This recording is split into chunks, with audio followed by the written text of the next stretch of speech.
So here we are, the final show of the season. This was our third season, and it was a pretty dang good one. We had a ton of encounters and literally some giant bulls this year. It's really easy to produce shows when you have great animals and a group of awesome hunters to carry you through. So a huge thank you to everyone, especially our members who made this season possible.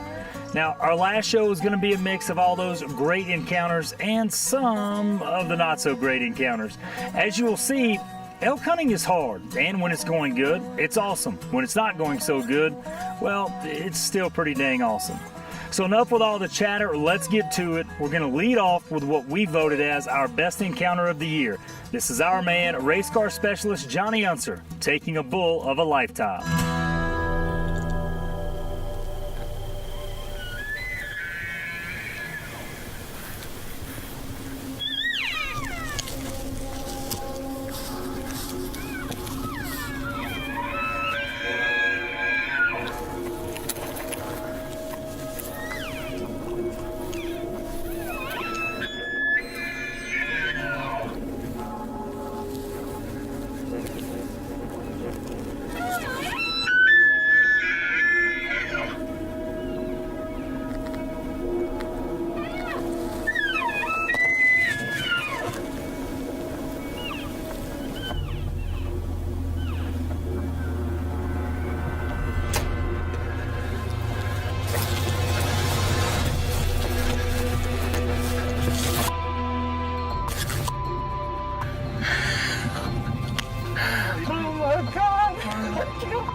Where's your big archy bull?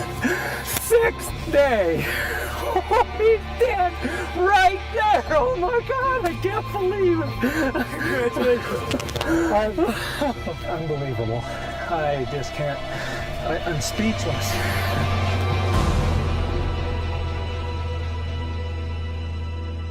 Johnny wanted a big archery bull, and he got it. Now, what you didn't see was everything Johnny went through to arrive at that point. Now, like I said before, it's tough, and he had his share of close calls. So let's look at a few of the encounters from his week that led up to that bull. Oh, one last thing, he is not the stealthiest friend I have.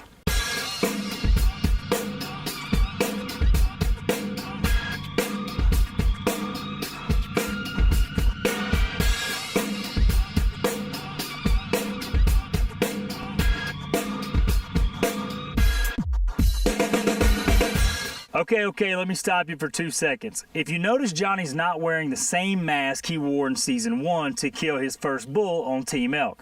Look at him. There it is, folks. The camouflage hamburglar. That's right.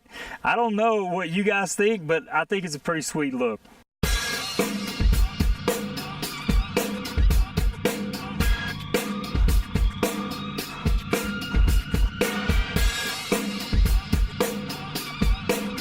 It wasn't that he couldn't get close to a bull, he got close,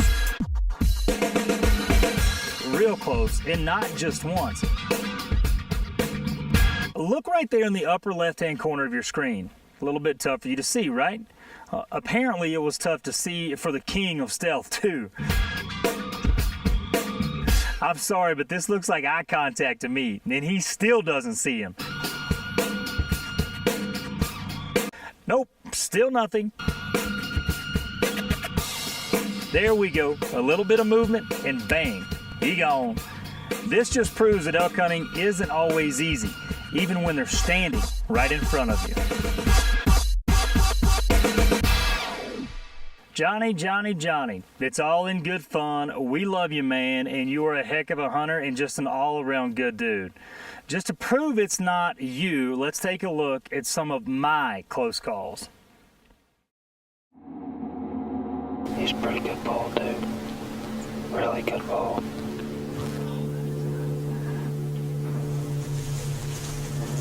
This bull comes loping in, and I'm thinking this is it. I'm waiting for the shot. The PSE is in the starting gate. All this bull has to do is stop and win.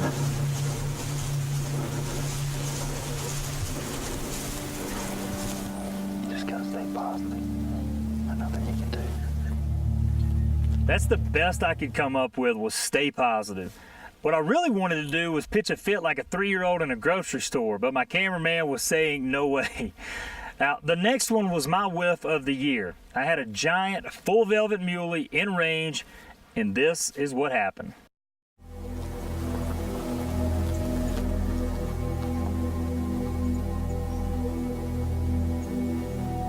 Stop for 2 seconds. I get this question a lot. Does the Sitka pattern really work? Watch this buck look right through me. I'm standing in the wide open. Believe it or not, the older, more mature buck was standing 20 yards past where this one jumped through.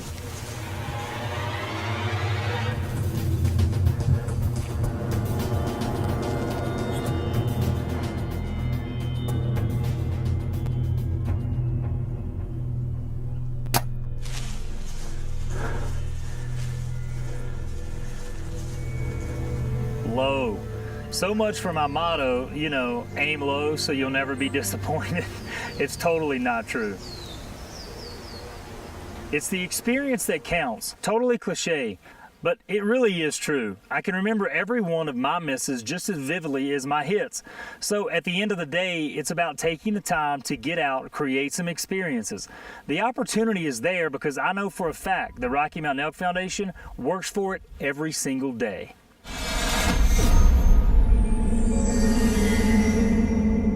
One of the things we were the most proud of in this season was the fact that a couple of young hunters got to take their first elk. Look, we're very big on our youth being a part of the hunting experience because they are the last line of defense in our hunting heritage, and we have to give them something to pass on.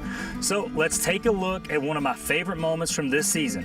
Here is Garrison Allen taking his first and very giant bull.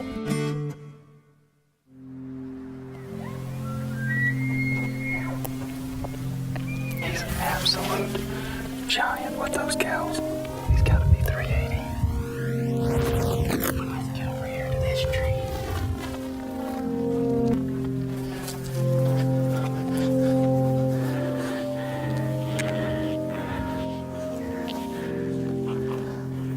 Kirsten's 177. Okay. I'm watching.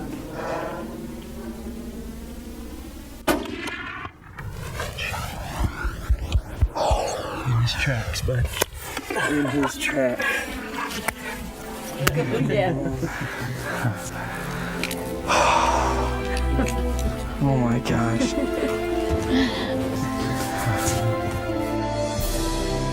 It was really a privilege to hunt with Garrison, but I'm not gonna lie, I was a little bit jealous. This was the biggest bull I had ever put my hands on, and it wasn't mine, but it couldn't belong to a better young man. It's pretty fun to be able to see a good young man enjoy the outdoors and have a great hunt and smack a giant. Slam dunk. At the end of the day, if I'm ever tasked with saying, okay, are you gonna go hunting or are you gonna take a kid out? You know, you take the kid out because it's pretty dang special.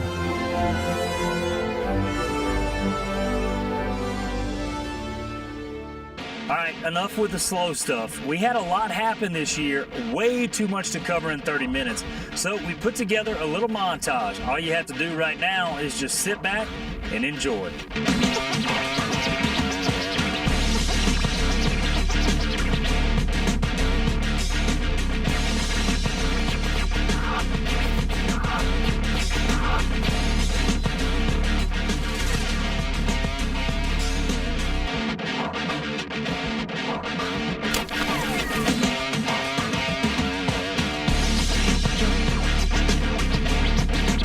What about on him?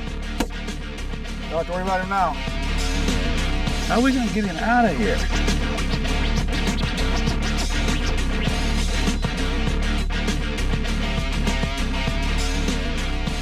Got the brand new T-Milk pack on. Wow, ka-chow.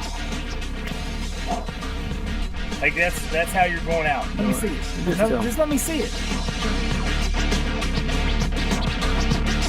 I got a cameraman that thinks China doesn't have the best fireworks. Last bugle there was the best, so try to put that in there.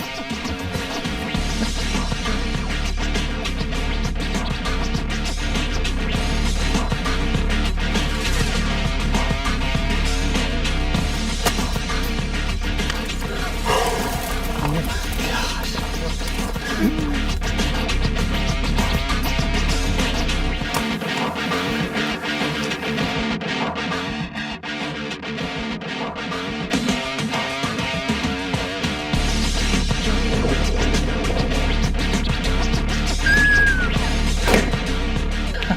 Good job, bud.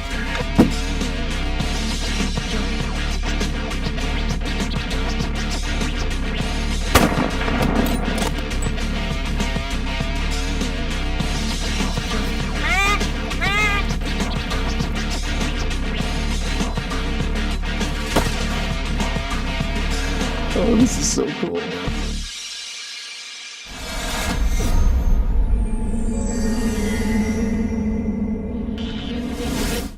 Season 3 was full of a few firsts. 2 young hunters killed their first bulls, and so did 3 adults. Well, kinda. Lee, Tiffany, and myself all killed our first bulls on the famed UU Bar. It took us 3 years to finally connect, but it was worth the wait.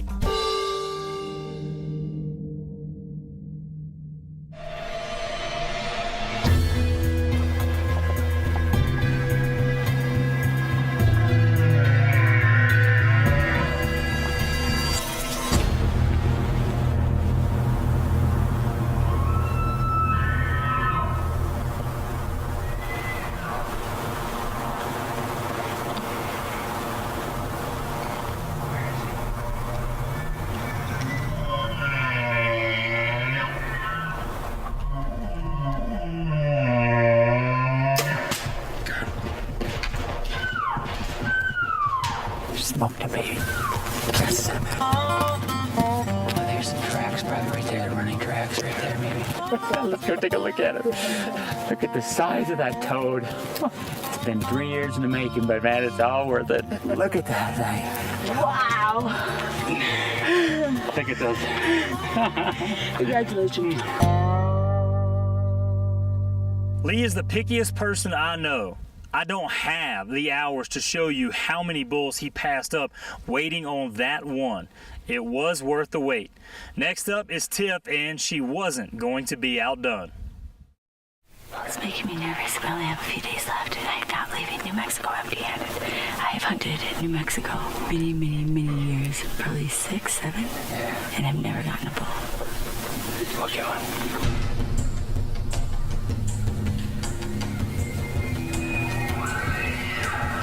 40. He's coming this way. He's going down right now.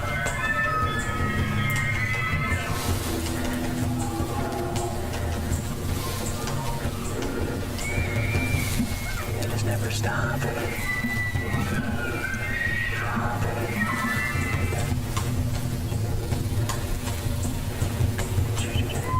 Shoot. Squeeze it. Oh, there it is. Let's see. It's a little low, Lee. Yeah, it's bleeding a lot, though. There he goes. For 2, baby. What an unbelievable bull. That is a good bull. Oh, for the record, I think Tiffany's bull outscored Lee's, but whatever. No one's keeping track at their house. As for me, I was due. Now look, all 3 of us had hunted the UU Bar for those 3 years, and I was up to bat to try and make it a sweep. They're starting to all come out now. I think we're gonna just try to skirt the way around and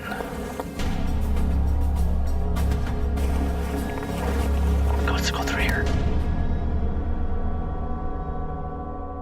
I mean, like, I have no idea what to do. That bull just bedded. I'd like to try and keep us out of the sun, you know? He's just looking for a cow.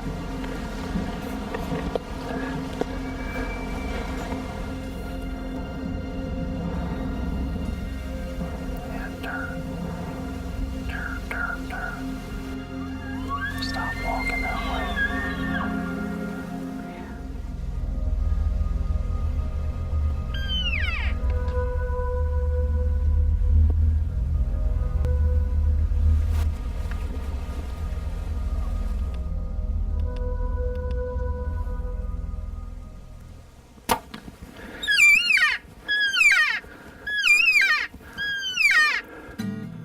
there is not a more sinking feeling than watching a bull run away and then walk out of sight after you know that you made a clean shot.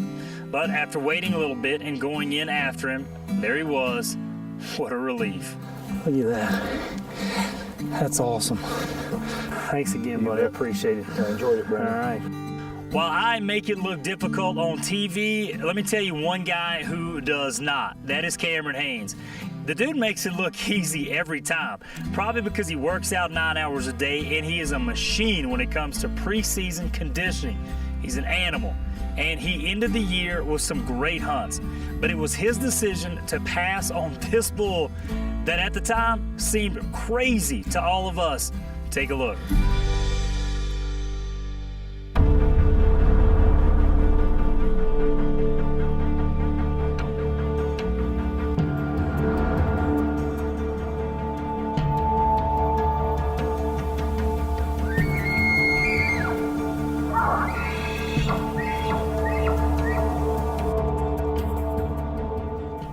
Yep, standing there like he's invisible in the wide open with a cameraman. That's a big bull. And had this been me, I promise you, that bull would have been taking his last steps, because there is no way I would pass on a bull like that.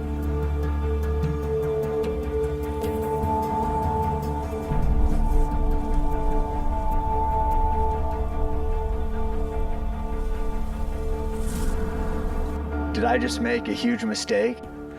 I guess you might have. Either that or your t-shirt's lying.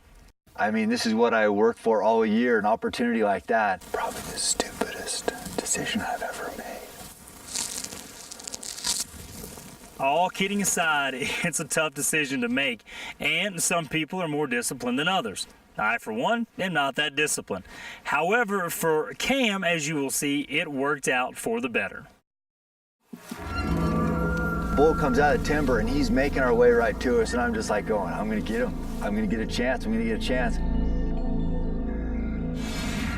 Earlier, you watched Cam pass on a great bull. Now he has his second opportunity, and this bull probably isn't getting the same pass.